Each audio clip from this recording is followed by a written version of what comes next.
Awesome. So we're recording, and today I'm having a chat with Matt Willocks, who's the community programs lead at Lululemon. How you doing, Matt? I'm well, thanks, Matt. Thanks for having me. Oh, thank you. So we were introduced last year by Mel Warman of Boobs on the Run, Yep. who's an ambassador at the Balmain store that Bianca looks after. Yeah. And yeah, we were just chatting before we jumped on the call in that a lot of people will recognize the Lululemon brand, but probably not so much what you guys are doing in the community, and also what you're doing online. So why don't we just jump straight in at the deep end and start with that question? So yeah, what do you guys do in the community, and how do you see that role of the store in the community? Great question. And yeah, it's Lululemon's a lot more than just an apparel brand or an athleisure brand. There's such an involvement within the community on so many different aspects, the store being the front line of that. So our stores are a hub or a place where, yeah, you can buy your sports gear, but there's also that connection spot for different people to come together and whether it's elevate what they're doing within a social impact program or ambassadors like Mel. It's that hub within their area that people can kind of come together and connect. And I think connection, especially in this time, is something that is super important to everyone. And especially you touched on the online, it's adapting in this time to being elevating our kind of ambassadors and their skill sets to an online platform. So still kind of keeping that engagement going. So yeah, to answer the question, the stores are really the front line of talking to our guests and people that might not know the brand just yet. And what sort of programs does that store promote or facilitate in the community? It's quite interesting. Promoting is not really something that we kind of do. You do it and then it kind of travels through like word of mouth. But two the programs that I'm lucky enough to lead for Australia and New Zealand is Here to Be and the Ambassador program. So I'll start with the Here to Be program. It's a social impact program. Each store has a partner, which is usually it has to be a non-for-profit organisation, and they're working with communities that are at risk or have had some kind of trauma or something, but using meditation, mindfulness and yoga to comfort or help these communities through these tough times. So we've got nearly 40 stores across Australia and New Zealand, and we've got a partner or partners for each of them, which is amazing. And then also we've got the ambassador program, and the ambassadors are the lifeblood of what Lululemon's about. They can be anything from ultra runners to Pilates teachers to high intensity trainers, or they could even be entrepreneurs or chefs, but they're really elevated people within their community that are leaders, and they've really empowered what Lululemon is about elevating their communities. So same with the Here to Be partners. We've got anything from 3 to 6 ambassadors per store. And yeah, as I was saying, I'm lucky enough to look after that program. And a little bit about the program. It's a 2-year tenure. Ambassadors are in relationships with the stores, so all the relationships are held there. But they come in and it's a place or a platform where they can connect with other ambassadors around Australia, New Zealand, even the world. Especially now, I've been talking or been at the global table a lot more, representing Australia and New Zealand, and putting forward our ambassadors. We are a global brand, and so we're trying to elevate their superpowers, as I like to call them, on a global scale. Awesome. And so let's say somebody's listening to this conversation and they think, I want to know more about yoga, meditation, mindfulness, something like that. Where would you recommend they start? Is it to pop into a store? I mean, they can't pop into a store at the moment. So is it start online and then once everything gets back to normal, pop into the store and see what unique offerings that store has? Yeah, totally. I think it's the first step is taking action, really. So it is doing your research and website or social media, Instagram. We have multiple avenues that you can kind of even practice at home. We've got ambassadors taking live Instagram stories. We've got them curating training programs. Definitely, I know myself personally, I do my due diligence online and then kind of research about it, but there's nothing quite special or more special than having that connection with someone else. So like, yeah, the stores are the hub and they are equipped to talk about anything and everything regarding those disciplines and all our offerings as well. So yeah, it's a online, offline kind of forte. Yeah. And how has working for Lululemon changed the way you look at your own self-care?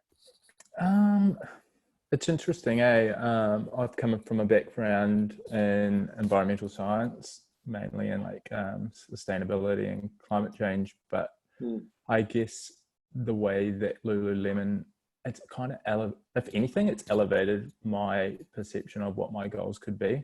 I've now in a community, or especially with my direct team, is like I've got a skill set now that is just not my own. I've got a team that surrounds me and provides me feedback if needed, or pumps me up when I need to do something a little bit out of my comfort zone. So it's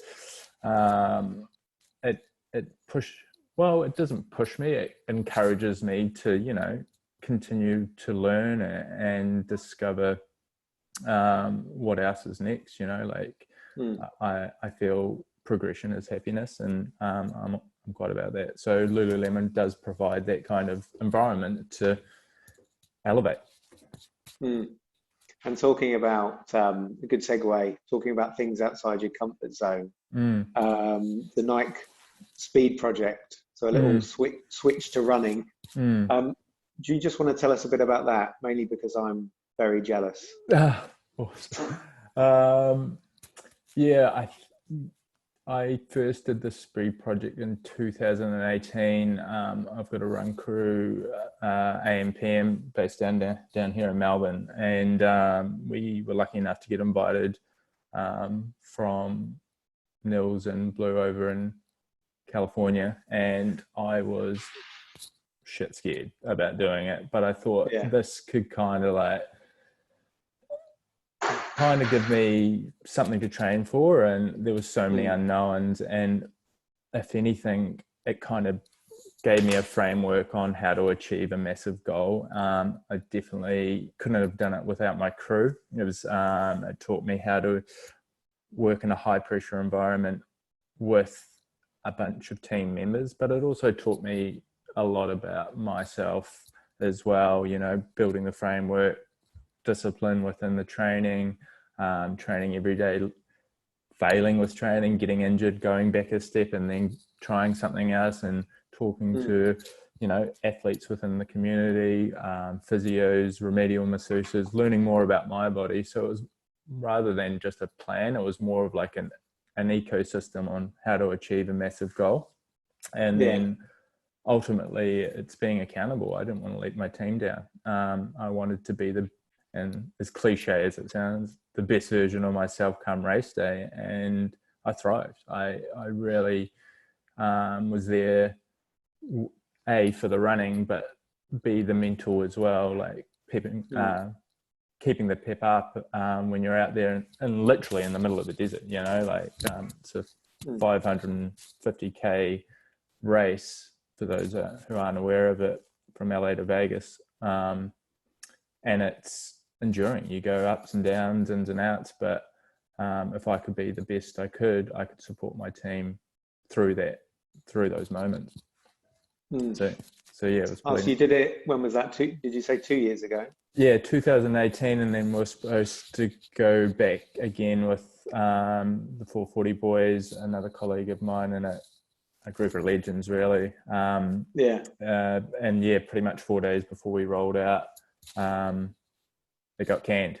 So yeah, that's all good. Like, in the scheme of things, it was like, a bit upsetting. I was ready to race, like I had some big goals and stuff like that, and so was the team. But it's the way the cookie crumbles, and you just kind of move forward and accept that. There'll be another day to race, that's for sure. Yeah, definitely. And I suppose going back to your own personal self-care, maybe it's relevant talking about the race that was postponed 4 days before as well. If you're feeling stressed or overwhelmed momentarily, what do you tend to do? It depends. Like, if it was a work thing, I'd kind of consult my team. I feel like if I'm feeling overwhelmed, it's only a reaction in the moment. So if I can kind of get it out and flesh it out, it's not really that big. But if I'm feeling anxious or anything like that, like, running is definitely how can I say this? It's like an empowering release. And it's not just one thing for me. And I've found over the years it's kind of developed into, that an avenue to kind of create, whether it's solving a problem or bringing people together to produce an idea or a content or a project. That's definitely an avenue that I use for it. It's a chance to kind of go in and solve some problems, or it's a chance to, like, really push the body and, hit the pedal to the metal, so to speak, and just leave it all out there. So yeah, I like how it's kind of forever changing and not one thing. Yeah, definitely. Yeah. And last question before we jump into a few fun questions at the end that I'm going through with everybody. Other than the speed project, is there anything else that you've got on your sort of goals for running over the next year or two, or even further?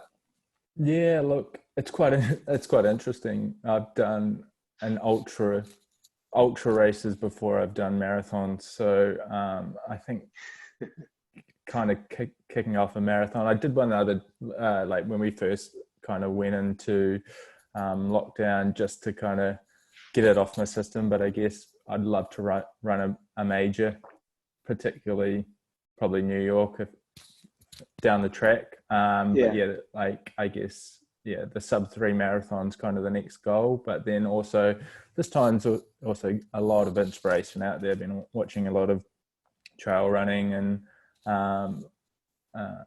documentaries around that in Europe and France, and maybe something to look forward to with, if I could drag Lululemon there. We'll see how we go.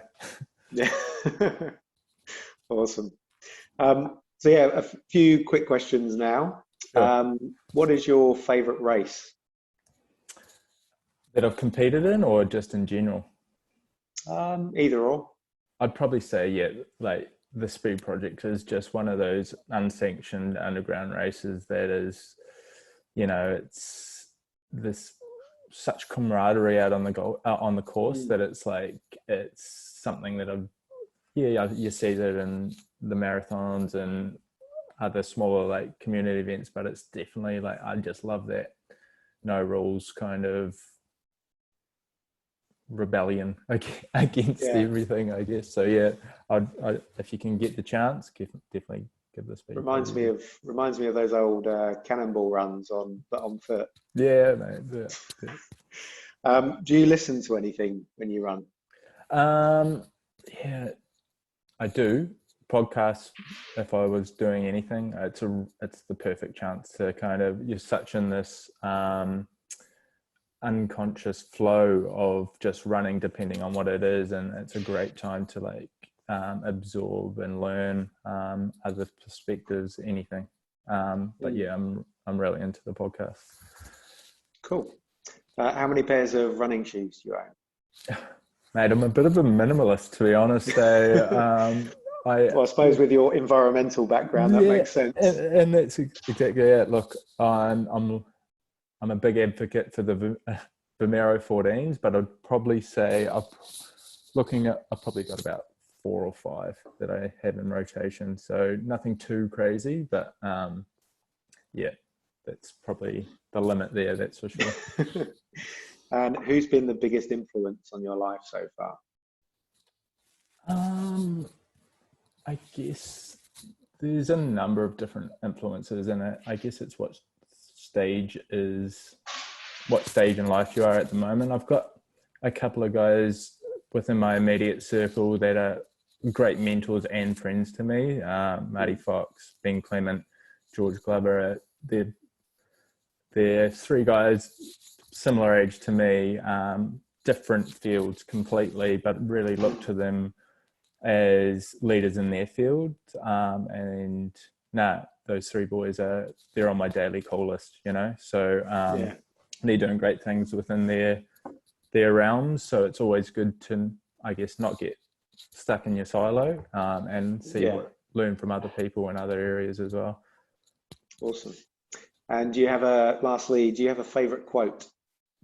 I do, and it was one that I kind of made up myself, and it can be kind of taken on either scale. It's just like courage over fear every day, and like we can, it could be speaking up at a meeting, it could be someone going against your values and you speaking up about that, but it's just like, if you're taking the easy way or you're kind of hitting it head on. And I've lived like that. It's kind of written on my daily affirmations every day, and that really kind of when you hit that moment, you're just like, all right, power on through.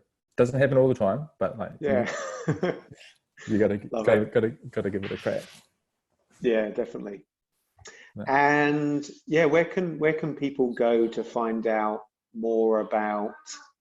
I know we talked about people going into the stores, but where can people go to find some of that online material for Lululemon? Yeah, lululemon.com.au is probably the main thing. It's jam-packed at the moment. We've been really pumping up the tires, and I'll give it to the e-com team and everyone within the company's really been focusing on that. But then to really see the energy and connection within the company, when the stores are available, reopened, I highly suggest going. It's not like it's a place where people kind of come together and you can be educated on whatever you're after, really. But those are the front line, the hub of our business. Awesome. For sure. Yeah, definitely, because I've seen I think the stories that are on there are really good. We were talking just before about a lot of people that I follow on Instagram. I didn't even realize they were ambassadors, but they are. Yeah. And the workouts and workshops are pretty cool. So yeah, for people that are listening, please go and check that out. And yeah, thanks again for your time, Matt. My pleasure, mate. Anytime. Good luck with the final couple of days. How many more you got? So 3. Yeah. Is there now I can ask you a question. What's your favorite route, or is it different every day? You know what? I've been really, really boring because of lockdown and because of everything else going on. I've done the same route, so I don't have to think. Oh, mate, saving that energy. Good on you. Yeah. But I'm definitely, as soon as this finishes and I don't have to think, I'm definitely going to mix it up a bit. Oh yeah, definitely. It's so good. Good on you, mate. You're doing something amazing, and I commend you on that. Thanks again, Matt. I'll speak to you soon, mate. All right. Ciao. Cheers.